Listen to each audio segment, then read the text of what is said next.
We were digging a hole, and we accidentally let something out. 11:50 p.m. It started with a simple text to the group chat. It was sent by Ella at 11:34 p.m. and simply asked, "Is anyone awake?" As luck would have it, we were all awake, all 6 of us. Once we replied, Ella followed up with another text. This one was of a location, a large empty field off the side of one of the main roads. And about 10 minutes later, we were all at the field, standing around while Ella pulled multiple shovels out of her truck. Harvey pulled out 2 fold-out chairs from his car and set them up near the area where we all had parked our cars. I took a seat in one and watched as the rest of them helped Ella. It was like some kind of bizarre supernatural occurrence. That's as best as I can describe the unanimous, overwhelming feeling to dig. And now we're digging a hole. Correction, they're digging a hole. I'm just sitting in the fold-out chair, watching them. It's past midnight now, and the hole is pretty deep.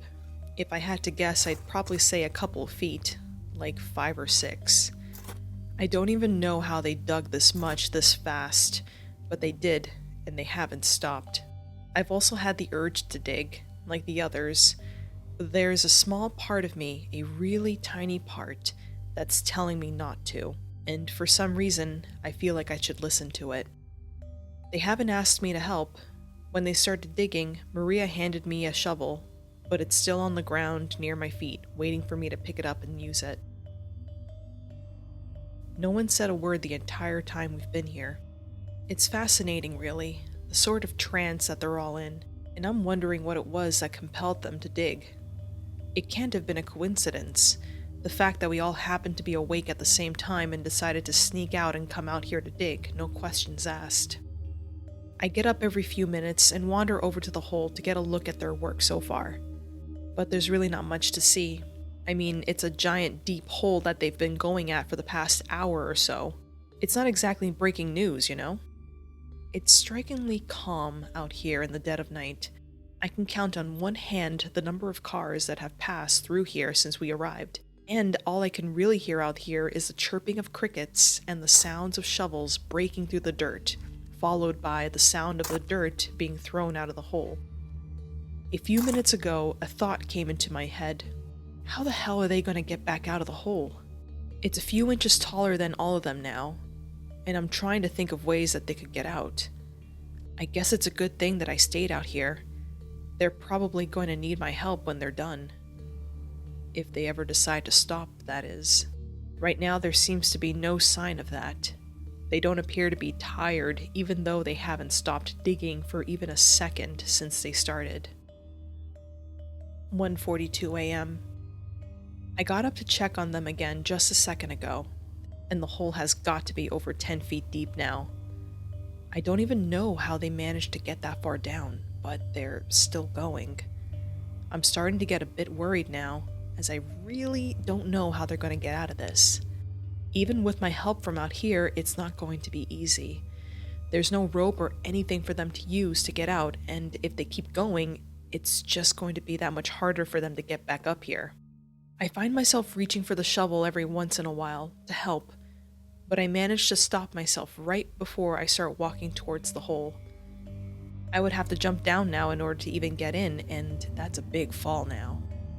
The calmness of the night has started to feel unsettling. I keep expecting something to happen.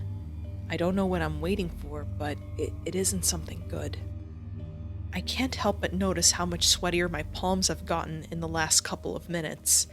I keep having to stop to wipe them on my sweats. My shoulders feel tense, and I feel like I just drank all the caffeine in the world.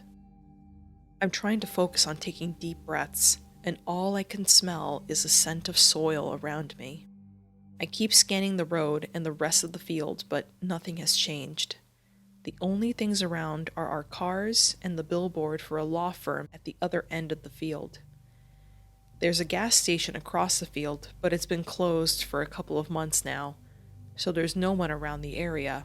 The nearest homes are about a 5-minute walk from here, so there's a heavy, chilling silence hanging over the area. There's an intersection near the right side of the field, and I keep finding myself entranced by the changing lights. It's odd how long a green light seems to last when you're not driving. 3 a.m. They're still digging. They haven't stopped once, and I'm starting to get the feeling that something is wrong. The last time I approached the hole to see their process, the most intense feeling of fear fell over me and nearly knocked me off my feet. I found myself getting increasingly more anxious the closer that I got, until I was basically dragging myself and hyperventilating.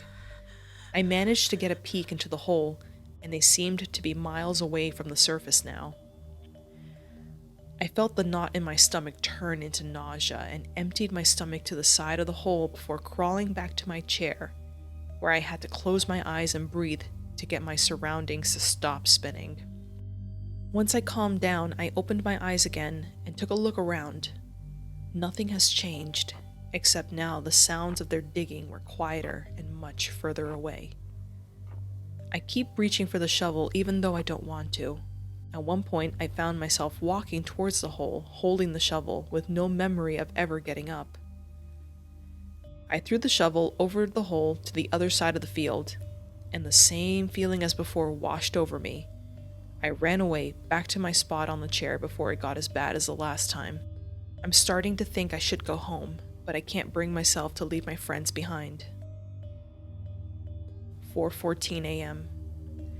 The sun is going to rise in a bit over an hour, and the street will start to get busy. Maybe they'll stop by then and somehow get out. I made my way to the edge of the hole again earlier. I just slowly inched towards it, thinking that maybe the feeling wouldn't hit me all at once if I took my time getting there, and I was surprisingly correct. I stood at the edge and looked down into the tunnel they had now created. I couldn't even see them anymore, and the only reason I knew that they were still there was because of the faint sounds of their shovels hitting the earth beneath them. I could vaguely catch glimpses of Renata's blonde hair when the moonlight hit it at a specific angle, but that was pretty much it, and I wondered how they could keep going when they were all as blind in the dark as I was. I saw a man walking on the other side of the road earlier, but he didn't seem to notice me, or perhaps he just didn't care. Not many others have passed through here, but I know the street will become much more alive once everyone is up and on their morning commute to work. Now that I think about it, I can't remember if I worked today. I guess it's not really important right now. I found a flashlight and some rope in Rogelio's car, but it's no longer long enough to help them get up. I'm still waiting for them to stop and realize how far down they've gone and start asking me for help, but that doesn't seem like it's going to happen anytime soon. 5:59 a.m. The sun was supposed to rise at 5:51. I looked it up. I suppose I can't exactly say that it didn't rise, because technically it did. It's up in the sky, a burning ball of light, but it isn't illuminating anything. The sky looks like someone pinned a round yellow circle on the black background and called it a day. There's no light in the sky except for the small circle that is supposed to be the sun. Everything is still black, and they're not done digging. I'm starting to get hungry, but I feel bad about leaving my friends behind, even if I no longer think they're ever going to come back up. The streets are still empty, which is really bizarre. People should be getting up for work now, and yet the day is still. I was thinking about whether or not I should leave now, and that's when they started crying. It was very soft at first, and I almost missed it, but when I focused, it was clear that it was coming from inside the earth. I approached it carefully, but the volume of the crying didn't really change much, and I realized that was because it just wasn't coming from inside the hole. It was coming from underground, all over. It had to have been at least a few dozen voices, their sobs ripping through the earth. I ran towards the hole and looked down, using the flashlight to get a better look around. They were dead. All 6 of them were laying on their backs, deep in the earth, bloody and staring up at me. And yet I still could hear the faint sound of shovels working their way through the dirt. I backed away and ran to my car, and right as I got in, I felt the ground begin to shake. I started my car and pulled out of the field and onto the road, heading home. As I got further away from the field, I glanced back at the field through my rearview mirror to see two smoky hands coming out of the hole.